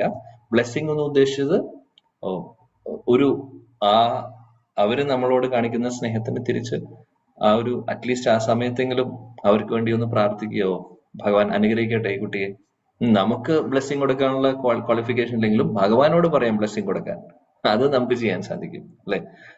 അതുപോലെ ഇപ്പോൾ ഇതെല്ലാം ഭഗവാൻ നമ്മളെ പഠിപ്പിക്കുന്നു. ഇതാണ് പ്രാക്ടിക്കൽ ലെസൺ ഈ ഒരു ശ്ലോകത്തിൽ നിന്ന്, നമുക്ക് ഭാവാർത്ഥത്തിൽ നിന്നും ശില പ്രഭുജി നമ്മളെ പഠിപ്പിക്കുന്നത്. കൂട്ടത്തിൽ ശില പ്രഭുജി നമ്മളെ ഓർമ്മിപ്പിക്കുന്നു, ശുദ്ധഭക്തര് അവർക്ക് ഭഗവാൻ അല്ലാതെ വേറെ ഒന്നുമില്ല, ഭഗവാന്റെ സേവനം അല്ലാതെ വേറെ ഒന്നും അവരുടെ ലിസ്റ്റിലില്ല.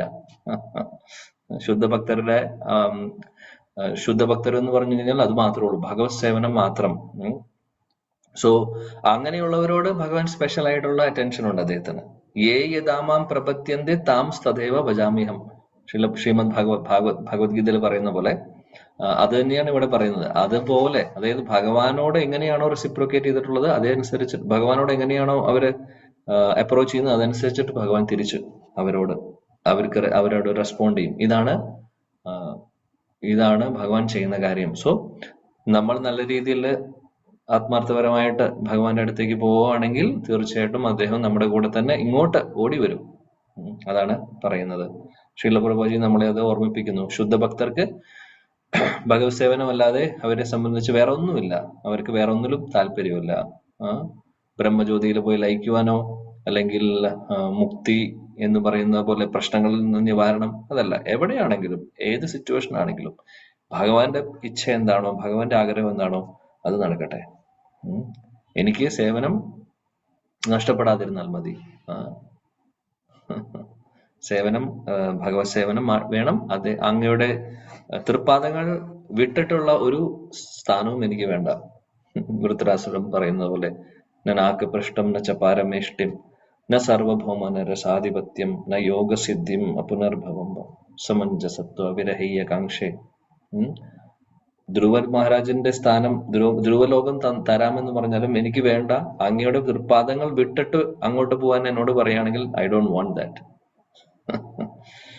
നേരെ മറിച്ച് എന്നെ നരകത്തിലേക്ക് പറഞ്ഞയച്ചോളൂ. ഭഗവത് സേവനം ഉണ്ടെങ്കിൽ, ഭഗവാന്റെ പാദങ്ങൾ എന്റെ കയ്യിലുണ്ടെങ്കിൽ I am ready to go to hell also. അതാണ് ഒരു ഡിവോട്ടിയുടെ, ഒരു ഭക്തന്റെ ഭാവം. ഓക്കെ, ഒരു ശ്ലോകം കൂടെ നോക്കാം. 22.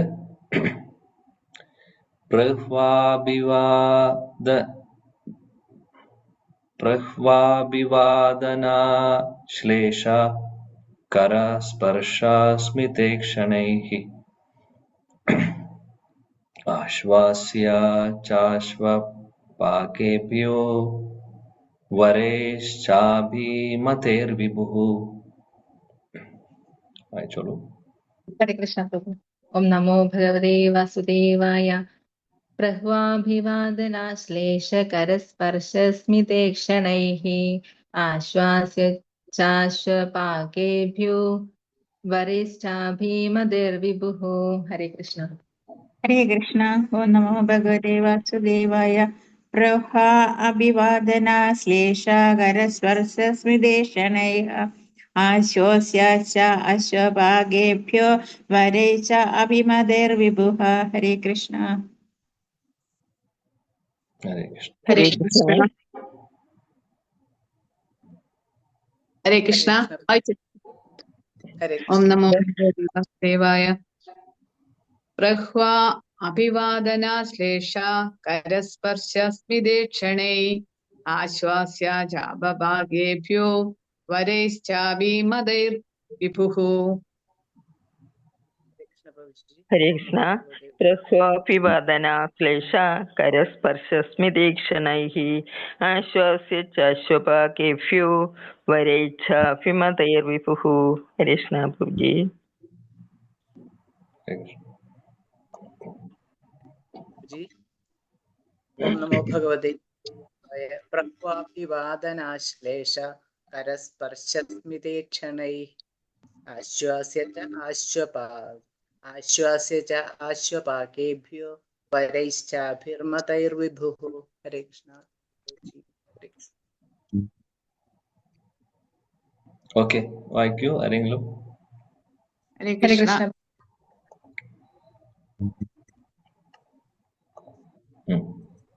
ആരെങ്കിലും ഹരേ കൃഷ്ണ.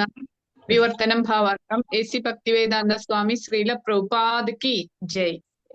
സർവശക്തനായ ഭഗവാൻ അവിടെ സന്നിഹിതനായിരുന്ന ഏവരെയും തന്റെ ശിരസ്സും നമിച്ച് വണങ്ങുകയും ആശംസകൾ അന്യോന്യം കൈമാറിയും ആശ്ലേഷിച്ചും ഹസ്തദാനം ചെയ്തും വീക്ഷിച്ചും മന്ദഹസിച്ചുകൊണ്ടും വാഗ്ദാനങ്ങൾ നൽകിക്കൊണ്ടും ആശീർവാദങ്ങൾ സമ്മാനിച്ചുകൊണ്ടും നീചകുലത്തിൽ ജനിച്ചവരെ പോലും ഉപചാരപൂർവം സ്വീകരിച്ചു. ഭാവാർത്ഥം. ശ്രീകൃഷ്ണ ഭഗവാനെ സ്വാഗതം ചെയ്യാൻ എല്ലാ നിലവാരത്തിലുമുള്ളവർ ഉണ്ടായിരുന്നു. പിതാവായ വസുദേവരും പിതാമഹനായ ഉഗ്രസേനനും ഗുരുവായ ഗർഗമുനിയും തുടങ്ങി താഴോട്ട് വേശ്യകളും ചണ്ടാലന്മാരും വരെ അക്കൂട്ടത്തിലുണ്ടായിരുന്നു. അവരെ ഓരോരുത്തരെയും ഭഗവാൻ അവരവരുടെ നിലയ്ക്കും വിലയ്ക്കുമനുസരിച്ച് യഥോചിതമായി ഉപചാരപൂർവം ആശംസിച്ചു. ശുദ്ധ ജീവസത്തകളെ സംബന്ധിച്ചിടത്തോളം അവയെല്ലാം തന്നെ ഭഗവാന്റെ അവിഭാജ്യ ഘടകങ്ങളാവുന്നു. ആകയാൽ അദ്ദേഹവുമായുള്ള ശാശ്വത ബന്ധത്തിൽ ആരും അന്യരല്ല. അത്തരം പരിശുദ്ധാത്മാക്കളെ ഭൗതിക ഗുണങ്ങളുമായുള്ള അവരുടെ ബന്ധത്തിനനുസരിച്ചാണ് നിലവാരം നിശ്ചയിച്ചിരിക്കുന്നത്. എങ്കിലും ഇത്തരം നിലകൾക്കതീതമായി എല്ലാവർക്കും തുല്യമായി തന്നെ ഭഗവാന്റെ വാത്സല്യാധികാരത്തിനും പാത്രമാകാൻ കഴിഞ്ഞു. ഈ ലൗകിക ജീവാത്മാക്കളെ തന്റെ ധാമത്തിലേക്ക് തിരിച്ചെത്താൻ പ്രത്യാഹ്വാനം ചെയ്യുവാനാണ് ഭഗവാൻ അവതരിക്കുന്നത്. ബുദ്ധിമാന്മാർ പരമദിവ്യോത്തമ പുരുഷനാൽ സർവ ജീവാത്മാക്കൾക്കുമായി അനുവദിക്കപ്പെട്ട ഈ ആനുകൂല്യത്തെ പ്രയോജനപ്പെടുത്തുന്നു. ഭഗവത് ധാമത്തിൽ തിരിച്ചെത്തുന്നതിൽ നിന്നും ആരെയും ഭഗവാൻ വിലക്കിയിട്ടില്ല. ഭഗവത് ധാമത്തെ സ്വീകരിക്കുവാനോ പരിത്യജിക്കുവാനോ ഉള്ള അവകാശം ജീവാത്മാക്കളിൽ നിക്ഷിപ്തമാണ്. ഹരേ കൃഷ്ണ. ഹരേ കൃഷ്ണ. Thank you. അതിമനോഹരം. നമ്മൾ കഴിഞ്ഞ ശ്ലോകത്തിൽ എക്സ്പ്ലെയിൻ ചെയ്തു. ഓൾറെഡി ഈ കാര്യങ്ങളൊക്കെ ഇവിടെ ഭഗവാൻ ചെയ്യുന്നത് എന്താണെന്ന് നോക്കൂ.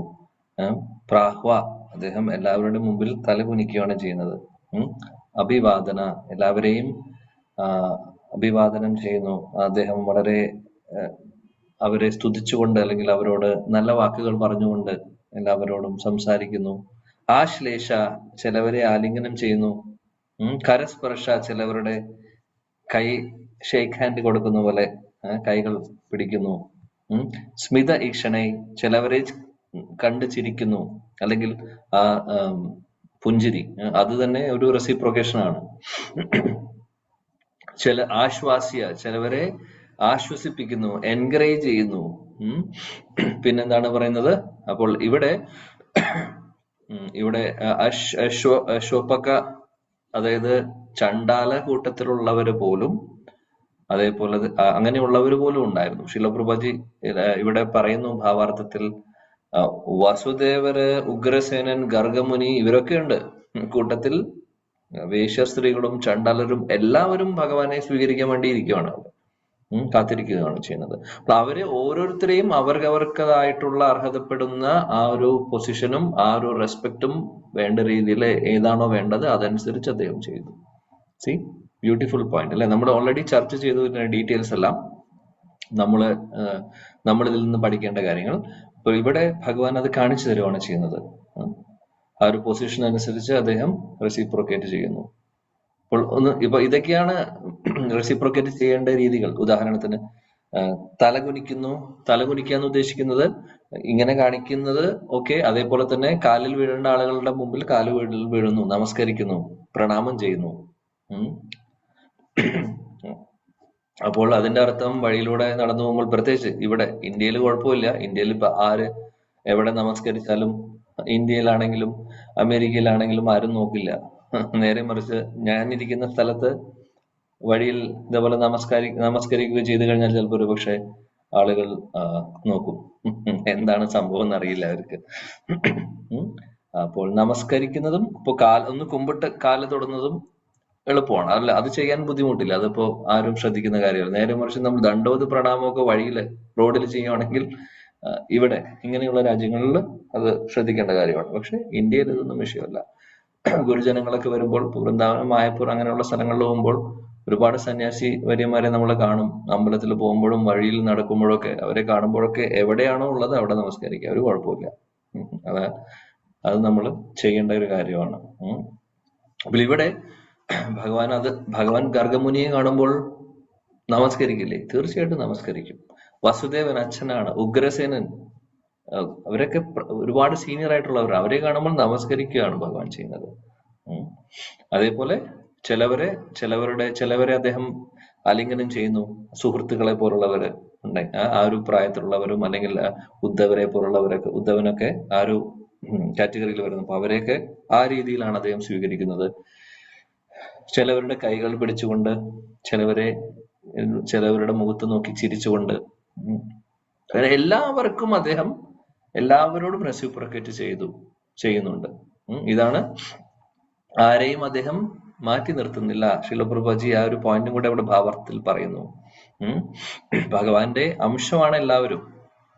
ഓരോരുത്തരും ഓരോ കാറ്റഗറിയിലാണ്, ഗ്രേഡിൽ ഉള്ളവരാണെങ്കിലും റാങ്ക് വ്യത്യാസം ഉണ്ടാവും എന്നുണ്ടെങ്കിലും എല്ലാവർക്കും അവരവർ അർഹതപ്പെടുന്ന രീതിയിലുള്ള ബഹുമാനവും അവരവർ അർഹതപ്പെടുന്ന രീതിയിലുള്ള ആ ഒരു ഗ്രീറ്റിംഗ്സും ഭഗവാൻ കൊടുക്കുന്നുണ്ട്.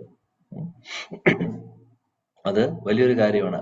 ചില ആളുകൾക്കുള്ള വേറൊരു പ്രശ്നം ഇതാണ്, സീനിയർ ആയിട്ടുള്ള, ഇപ്പോൾ ഉദാഹരണം പറയുകയാണെങ്കിൽ ഇത് ശ്രീപാദ രാമാനുജാര്യരുടെ ഒരു മനോഹരമായിട്ടുള്ളൊരു സ്റ്റോറി. രാമാനുജാര്യരുടെ സമ്പ്രദായത്തിലെ, ശ്രീപാദ രാമാനുജാര്യരുടെ സമ്പ്രദായത്തിലെ നിന്ന്, അദ്ദേഹത്തിന്റെ സമ്പ്രദായത്തിൽ നിന്ന് പഠിക്കാൻ പറ്റുന്ന ഏറ്റവും നല്ല, അല്ലെങ്കിൽ ഏറ്റവും വലിയൊരു പാഠം എന്ന് പറഞ്ഞു കഴിഞ്ഞാൽ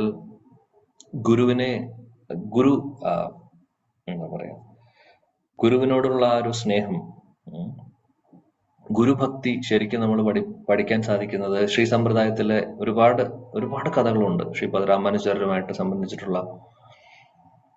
അപ്പോൾ അതിലൊരിക്കൽ ഇതേപോലെ സംഭവിക്കുന്നുണ്ട്. ശ്രീപദ രാമാനുജാചാര്യര് ഒരു ഭക്തന്റെ വീട്ടിലേക്ക് അദ്ദേഹം യാത്ര ചെയ്യുകയാണ്. ഇതേപോലെ അദ്ദേഹം ഓരോ സ്ഥലങ്ങളിൽ നിന്ന് ഓരോ സ്ഥലങ്ങളിലേക്ക് പോവുകയാണ്. അപ്പോൾ അദ്ദേഹം വരുന്ന ഇൻഫർമേഷൻ അദ്ദേഹത്തിന്റെ 2 സെർവൻസ് പോയിട്ട് ഓൾറെഡി, അതായത് അടുത്ത ദിവസം അവിടെ വരും എന്ന് പറയാൻ വേണ്ടിയിട്ട് നേരത്തെ അവരെ ഇൻഫോം ചെയ്യാൻ വേണ്ടി പോവുകയാണ് ചെയ്യുന്നത്. അപ്പോൾ സംഭവിക്കുന്നത് എന്താണെന്ന് വെച്ചാൽ, ഞാൻ കൂടുതൽ ഡീറ്റെയിൽസിലേക്ക് പോകുന്നില്ല, സമയം കഴിഞ്ഞു. സംഭവിക്കുന്നത് എന്താണെന്ന് വെച്ചാൽ, ആരുടെ വീട്ടിലേക്കാണ് പോകുന്നത്, അവരോട് കാര്യം പറഞ്ഞപ്പോൾ അവർക്ക് ഒരുപാട് സന്തോഷമായി. ശ്രീപദ രാമാനുജാചാര്യർ വരുന്നുണ്ട്, ഗുരു വരുന്നുണ്ട് എന്ന് കേട്ടപ്പോൾ അദ്ദേഹത്തിന് സന്തോഷമായി. പക്ഷെ ഇവരെ വേണ്ട രീതിയിൽ വന്ന 2 സേവകരെ വേണ്ട രീതിയിൽ ട്രീറ്റ് ചെയ്തില്ല. എന്നിട്ട് ഇവര് തിരിച്ചുപോയി ശ്രീപദ രാമാനുജാചാര്യരുടെ അടുത്ത് പോയി. അവർക്ക് അത് ഫീൽ ചെയ്തില്ല.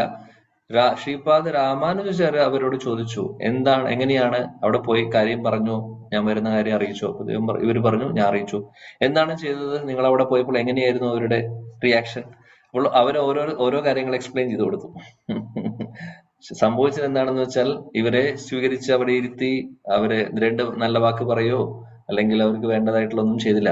അദ്ദേഹം എന്ത് ചെയ്തു, അത് കേട്ട വ്യക്തി, അതായത് ഹോസ്റ്റ് ചെയ്യാൻ പോകുന്ന ആ വൈഷ്ണവൻ, അദ്ദേഹം ഗുരു വരുന്നുണ്ട് എന്ന് കേട്ടപ്പോൾ എക്സൈറ്റ്മെന്റില് ഇവരെ ട്രീറ്റ് ചെയ്യാൻ മറന്നു, ഇവർക്ക് വേണ്ടത് ചെയ്തു കൊടുക്കാൻ മറന്നു.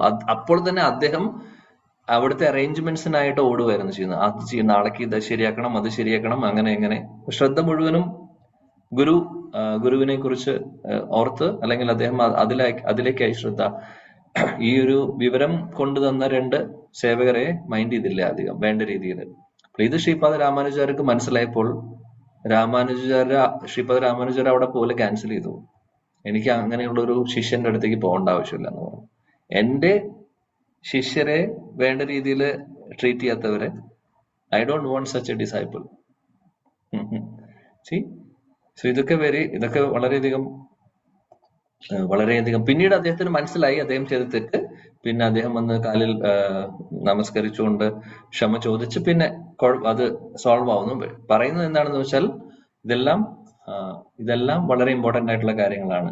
സോ ആര് എന്നുള്ളതല്ല, ചിലപ്പോഴൊക്കെ നമുക്ക് സംഭവിക്കുന്നത്, വളരെ സീനിയർ ആയിട്ടുള്ള ആളുകൾ വരുമ്പോൾ നമ്മൾ അവരെ ശ്രദ്ധിക്കും, എന്നാൽ അവരുടെ കൂടെയുള്ള ആളുകളെ മൈൻഡ് ചെയ്യില്ല, അല്ലെങ്കിൽ നമ്മൾ വേണ്ട ശ്രദ്ധ കൊടുക്കില്ല. സോ അങ്ങനെ ആവരുത്. അവർ അർഹതപ്പെടുന്ന എന്താണോ അത് നമ്മൾ കൊടുത്തിരിക്കണം. ഇതാണ് ഭഗവാൻ നമ്മളെ പഠിപ്പിക്കുന്ന കാര്യം, ശാസ്ത്രങ്ങൾ പഠിപ്പിക്കുന്ന കാര്യം. നോക്കൂ, നമ്മൾ വെറുതെ പറയുന്നത് മാത്രമല്ല, ഭഗവാൻ നമ്മളെ കാണിച്ചു തരുന്നു. ഈ ശ്ലോകത്തിൽ നിന്നും കഴിഞ്ഞ ശ്ലോകത്തിൽ നിന്നും പഠിക്കാൻ പറ്റുന്ന ഏറ്റവും നല്ല ലെസൺസ് ആണ് ഇതെല്ലാം, അല്ലെ? സോ അതാണ് നമുക്ക് ഇന്നത്തെ ഭാഗവതം ക്ലാസ്സിൽ നിന്ന് പഠിക്കാൻ പറ്റിയ കാര്യങ്ങൾ. ഭഗവാന്റെ കാര്യം ഉണ്ടെങ്കിൽ അടുത്ത ശ്ലോകം 23ാമത്തെ ശ്ലോകം ബുധനാഴ്ച കണ്ടിന്യൂ ചെയ്യും പ്രഭു. Okay, thank you very much. ഗ്രന്ഥരാജ ശ്രീമദ് ഭാഗവതം की जय, जगत गुरु शिला प्रभुपाद की जय, समवेद गौर भक्त वृंद की जय, ताई गौर प्रेमानंद. Thank you. हरे कृष्णा. हरे कृष्णा. प्रणाम प्रभु.